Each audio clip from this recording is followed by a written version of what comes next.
All right, so like the video promises, let me show you guys how to show your value without words. Sometimes the more you speak, the lower your value. Sometimes the less you speak, which is all the time, the more your value. And by the way, if you guys want to work with me one-on-one, go to mindforattraction.org. If you guys want to learn how to show your worth in silence, you guys can have a video call with me and I can see how you communicate, whether or not you do show your worth in silence or whether or not you shouldn't tell people you watch my channel because you're doing it all wrong. You can have that phone call with me today. Not my assistant, not an AI Alex, but Father Alex, okay? So do that now or else I'm closing the channel. Let's continue with the video. People will rather value what they don't know more than what they know. So that's why when you're first meeting people in the first 30 seconds, it's always best to do one thing and one thing only. Lower your non-verbal cues, right? The first thing when you meet people and you want to show worth is lower your non-verbal cues. If you notice, every person that has power, every person who's in a position of authority, when they speak to you the first time, there's like a coldness to their face. It's the difference between a wolf and a golden retriever, right? Those are the two. You want to give them the wolf vibe, where you're not like this, but rather you're looking at people with a seriousness. You're not goofy, right?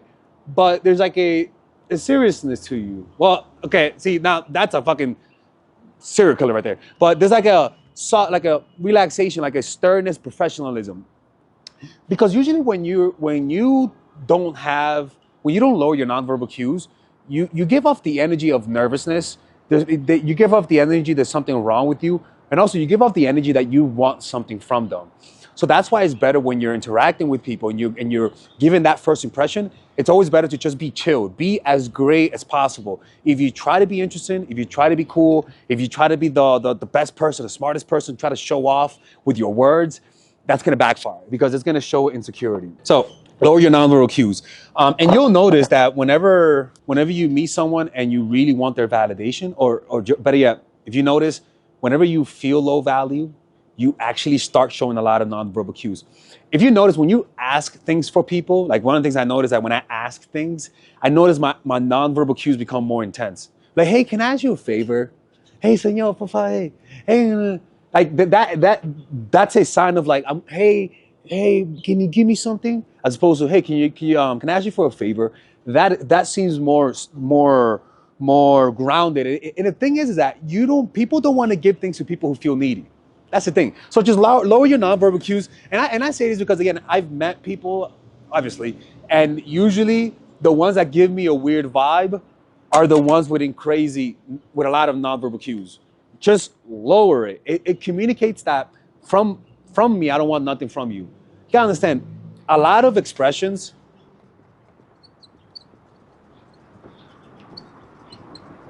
signal a lot of facial expressions signal weakness. The less your facial expressions when you're first meeting people, the more you come across as though you have power and authority. Now, the next thing that you want to do to show your worth is go slow. That means going slow with sex. That means going slow with a kiss. That means going slow even in your movement. I know a lot of dudes right now are like, man, shut the fuck up, Delexus. What are you talking about? But it's actually true. If you want to attract a guy, because you got to say, a guy will have sex with you more than happy, but he's also going to judge you.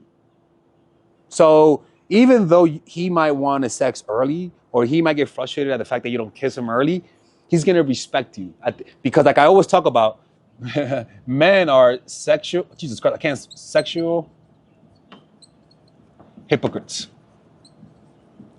And man will test you by trying to sleep early with you. It's just that simple, right? Now, going slow also means in your movements. So somebody says, hey, Quintisha. You don't go like that. They go, hey, Quintisha. Oh, just more slower. Like your movement is slower. Your response is slower. Your facial expressions are slower. So that means that rather than oh, hey, like a fucking psycho, I do that shit sometimes. It's more like, oh, hey. It's not like, oh, hey. It's more like, oh, hey, like that. Like you just, and then when you don't go, hey, and then go like that. No, you go like, hey, oh, okay, okay. Then you slowly bring down the smile. Nothing shows a fake smile, then smiling and then going back to normal. Like it's a fucking photo shot. Like it's crazy. So remember, and also slow indecision. Now, when I mean decision, I don't mean eating. Okay. When I mean decision, I mean slow indecision whether or not I want to be with you, whether or not I like you. You'll be the last person to find out that you like the person. You know, you want to bring that type of slowness. And at the end of the day, what this is called, it's just pacing. You're pacing. Pacing. You're using every man's psychological weakness, which is waiting. Men don't like to wait. So this, by going slow, he has to go slow. So you have control. And that says that you have high value, right? Nothing says I'm a low value woman than not letting a man control it, but not having any pace. You not inputting your own pace into the relationship, right? And also slower in response. So that means you don't respond too quickly. And when you talk slower. That means that when you're talking to people, right? You usually have, when you really like people, the way that you talk to them is usually pretty quick, right? You talk really fast because you want something from them, right? So what you do is that you just speak slower. And whenever you're able to speak slowly to someone, you're able to communicate that you have high value, obviously, but that also you have control over yourself. Let me tell you something. Nothing says a psycho chick than talking fast. Trust me, I talk fast. I know, all right? You got to be able to learn how to talk slower. It's something that I have to work on, and something that if you're really needy and you like someone, you have to go with that. And also slow to get to know you.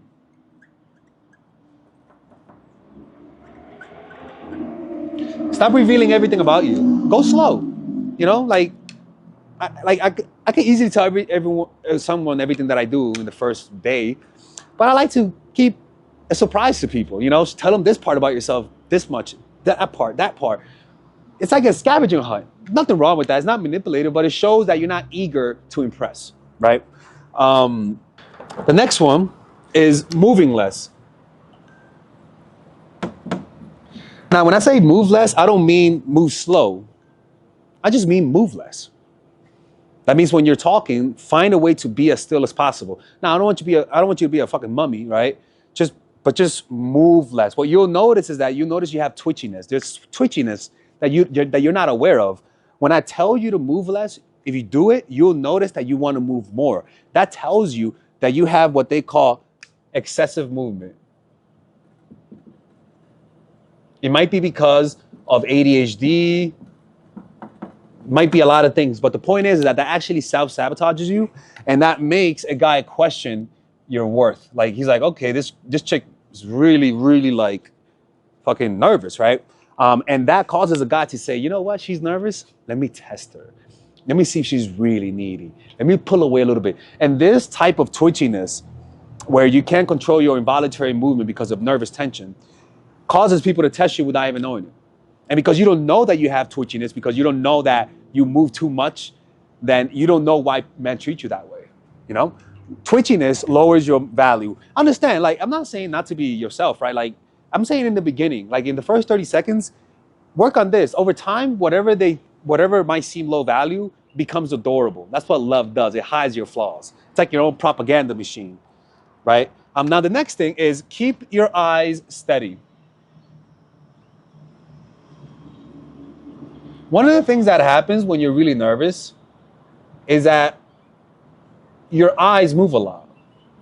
Your eyes move in multiple directions, right?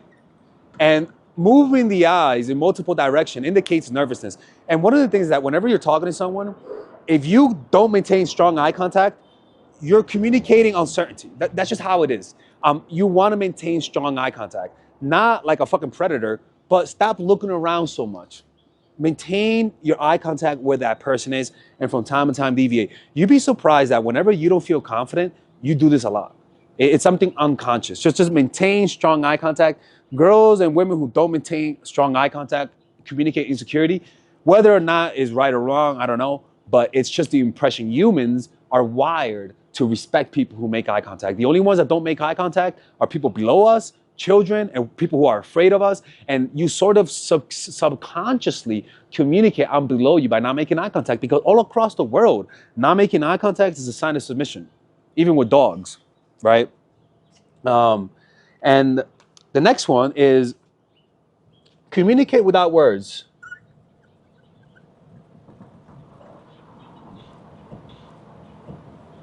What do I mean? If somebody says, hey, are you going to that show? You go like, mm-hmm. Or somebody says, hey, is this the right one? Rather than say, yeah, you just say, mm-hmm. Learn to speak without words, right? Somebody says something stupid, for example. Like just say somebody says, oh, the sky is red. Rather than say, get the fuck out of here. You go like,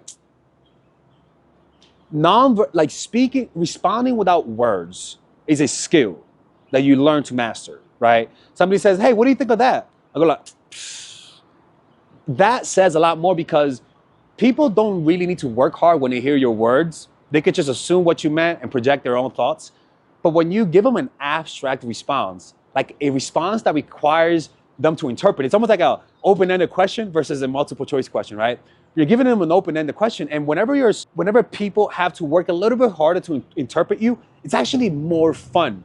That's why Jesus, the way he spoke, he didn't speak in direct words like saying, oh, you're going to heaven. No, Jesus spoke in metaphors. Rather than saying, let me see a Jesus metaphor. He said, rather than saying respect people, respect everyone, for example, Jesus said, out of the mouth of the babes shall come the kingdom of heaven. You're like, what the fuck does that mean, Jesus? Why can't you just say, be humble? Because he said that it's only through children that the word of God will be spoken from. Like God will use a child to speak through him more than a smart person. Meaning, not that you're a child, but that a humble person, someone who's open to new things, somebody who's curious, God will reveal their secrets. And so rather than saying that directly, God gives you raw material, right, and metaphors so that you can interpret it. It's almost like a puzzle. And so you give people that similar raw material with your facial expression, right, with the way that you look. So just practice. Find little moments in your life whenever you can respond with a look, or respond with a gesture, or respond with a hand movement. I swear to God, anytime somebody does that with you, like for example, like in Goodfellas, Paulie, he's known as a quiet guy. And when people talk to him, he doesn't respond. He just goes like you guys have to understand, like just next time that happens and somebody does that to you, notice how he feels. You'll notice it's like it almost gives him an aura. I'll be honest with you. It really does give him an aura. So learn to communicate without words, okay? And the last one, honestly, it's just a mental note. Be willing to walk away. You don't have to walk away, but just be willing. You don't even need to do anything. Just keep that in mind. This motherfucker fucks up, I'm walking away. That will literally change all of your gestures, change how you respond to people, change how you look at them, change how you react to them criticizing you. It changes everything from the core. So that's how you do it, people. And don't forget, man, if you guys want to apply these strategies in your life, you guys can work with me one-on-one by clicking the description down below where it says work with Father Alex. And don't forget, we're having 50% off all of our courses, including the bundle, by using the coupon code BLACK, okay? So that means my courses, the psychological game of attraction, you guys know it, I'm not going to repeat it. And it's only available to the end of the month, okay? So do that now, or else I'm closing the channel. All right, take care.